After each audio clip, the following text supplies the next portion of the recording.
Yo, what's good everybody, it's your boy Malcolm, I'm back for another video, and in today's video, we are going to be reviewing Boruto 2 Blue Vortex, Chapter 13. Let's get into it. If you guys are anything like me, you have been absolutely fiending for this new Boruto chapter. I have been so hyped. It's literally been all I can think about the last month. To the point where this month on my podcast, I made a video saying Boruto is the strongest shinobi of all time. I turned that to a TikTok and posted it, and boy were they on me. The anime onlys were absolutely cooking me. But see, that's why I'm glad we have this right here, because y'all read the Boruto manga and y'all understand, y'all know that Boruto is like that. It makes me very happy that this new chapter is out and that we can talk again about Boruto.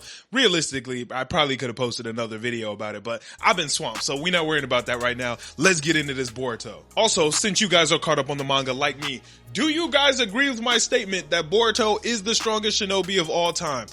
I can't think of a single shinobi that could really scrap with him. Naruto not getting it done, Sasuke not getting it done.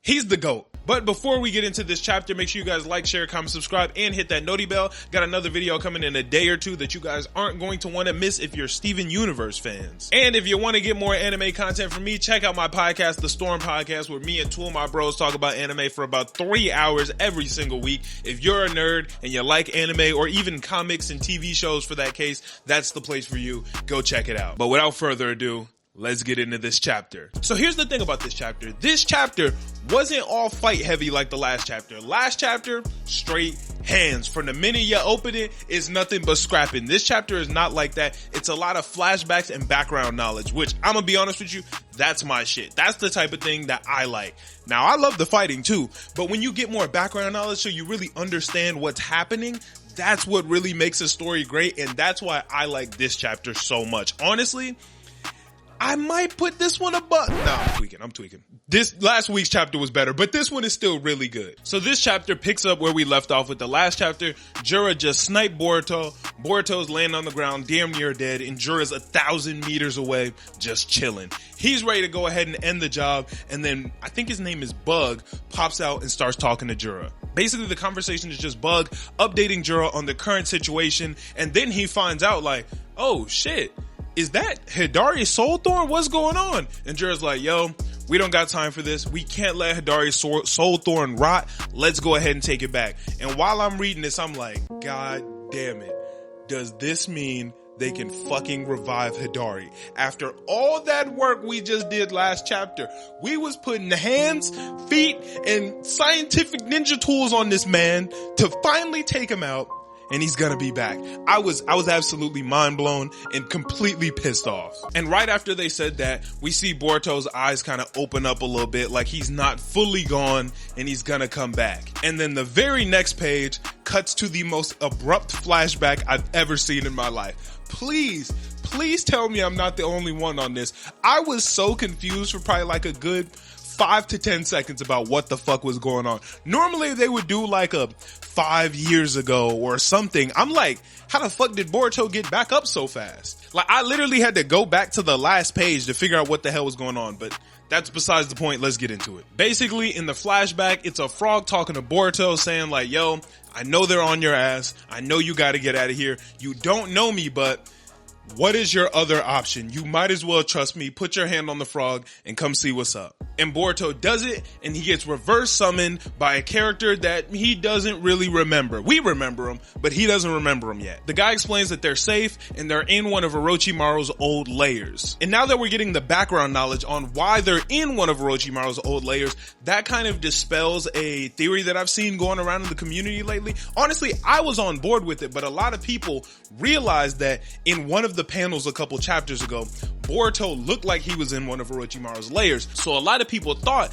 that Boruto was secretly working with Orochimaru, or Orochimaru somehow had his hand inside the cookie jar, which makes sense because Boruto was taught by Sasuke, and Sasuke still is kind of tight with Orochimaru a little bit, so it kind of made sense. But now that whole theory is pretty much gone.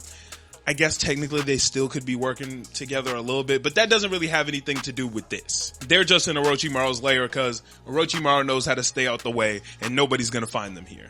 So now Boruto is rightfully confused about where he is, who he's talking to, and if this person knows who he truly is. So Kashin Koji puts on his old mask to see if Boruto remembers who he is, and it jogs his memory. Not really of good memories though, because Koji did try to kill him at one point. And then Koji asks Boruto if he's always been Boruto Uzumaki. And this kind of gained a little bit of Boruto's trust because he's been running from everybody. Everybody thinks that he's a menace, and this is the person who might know a little bit about the truth, so he didn't let his guard all the way down, but it did buy a little bit of trust. Koji explains that he knows that he's Boruto Uzumaki, but his memories don't tell him that he's Boruto Uzumaki. In his mind, he's the one who was working with Ishiki and escaped and went to meet with the lead. Basically, in his mind, he's Kawaki, just like everybody else's mind. So at this point, I'm confused and Boruto's confused, so thank God he asked the question we've all been asking. How were you able to avoid the omnipotence, and what the fuck happened? Koji explains, I didn't avoid the omnipotence. It hit me and it worked on me. The only reason I know what's happening is because I predicted it. And now, just to piss me off, instead of explaining more, Koji decides this is the perfect time to apologize for trying to kill Boruto in the past. Fam, I don't care. Tell me what the hell is going on. He then gives a little backstory. He was created by Amato in order to stop Ishiki. Koji was doing his job. He was in the process of stopping Ishiki, but obviously that shit didn't work and he was about to die. And he said right in his last moments, he got a vision, a little movie reel kind of played in his head, and he just knew in his gut that it was the future. Now, if I was dying and I got a little reel in my head, I would assume that maybe I'm just fucking going crazy, or my life is flashing before my eyes, or I don't know what the fuck is happening. But he didn't think that he was dying. He thought he got a vision from the future. And now here's an important part. We got to see the little reel that Koji saw, and we see a new Shinju that we've never seen before.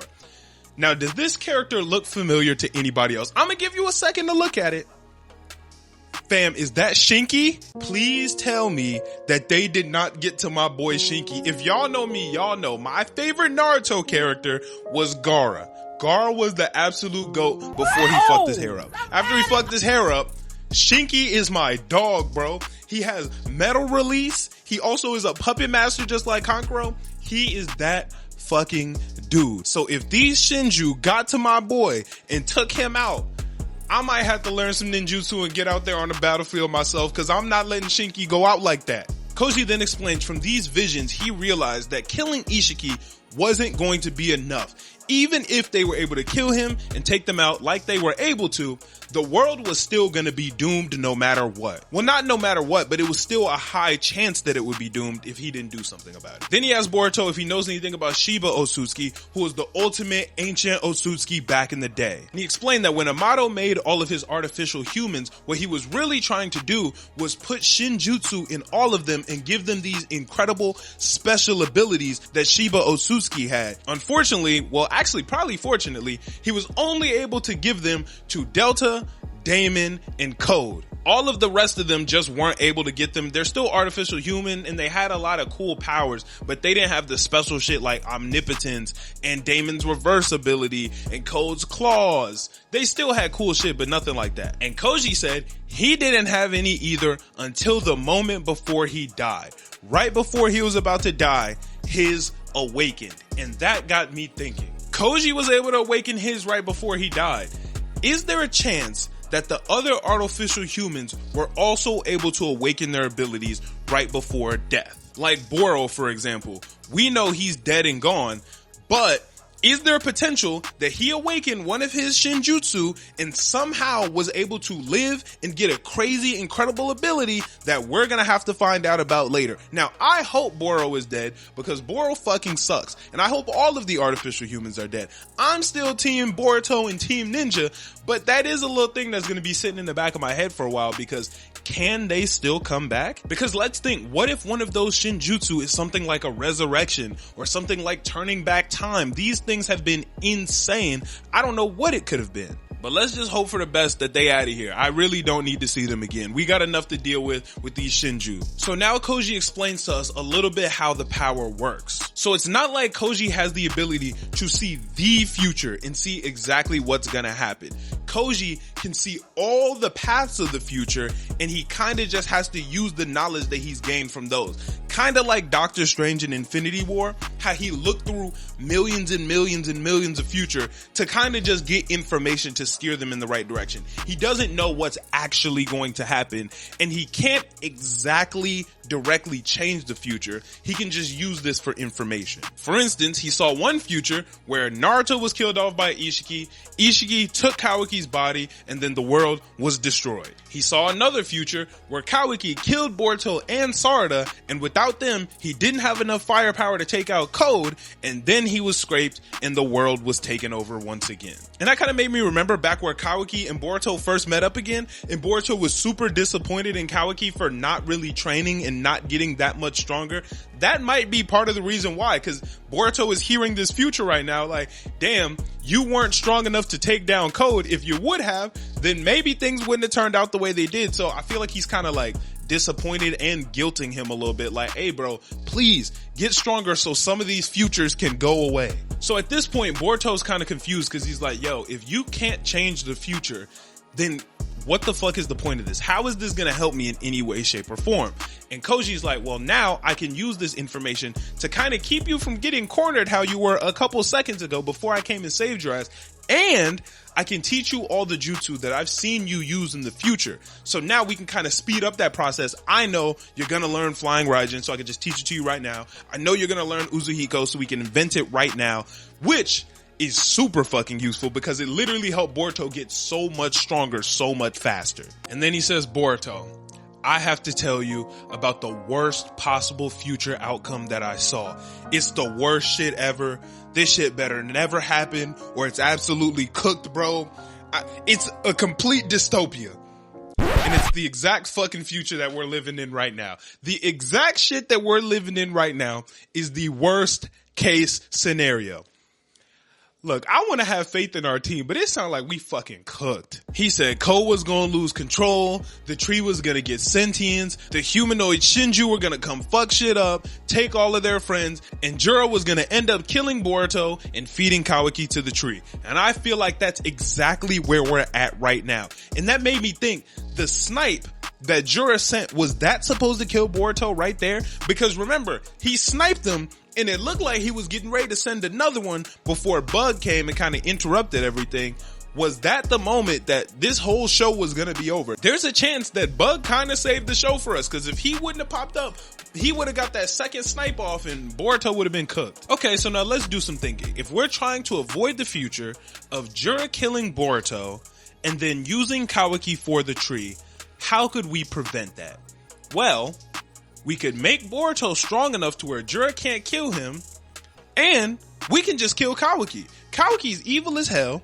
Let's get Kawaki the fuck up out of here, and now Juro doesn't have the option to even do that. Juro can't use Kawaki as a tree. Kawaki's gone, and he can't use Boruto because Boruto's too strong. That's perfect plan. That's what we're gonna do, right? Well, of course not, because Boruto is stupid just like his daddy. He said, hey, I don't give a fuck what kind of bad, fucked up, low down, evil shit that Kawaki has done.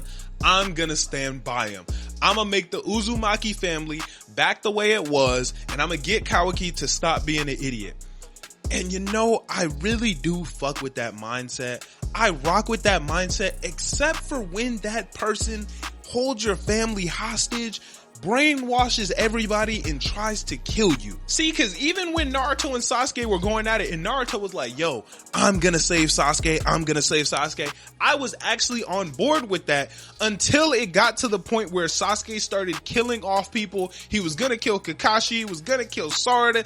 When he was like, yo, fuck it, we're all gonna die.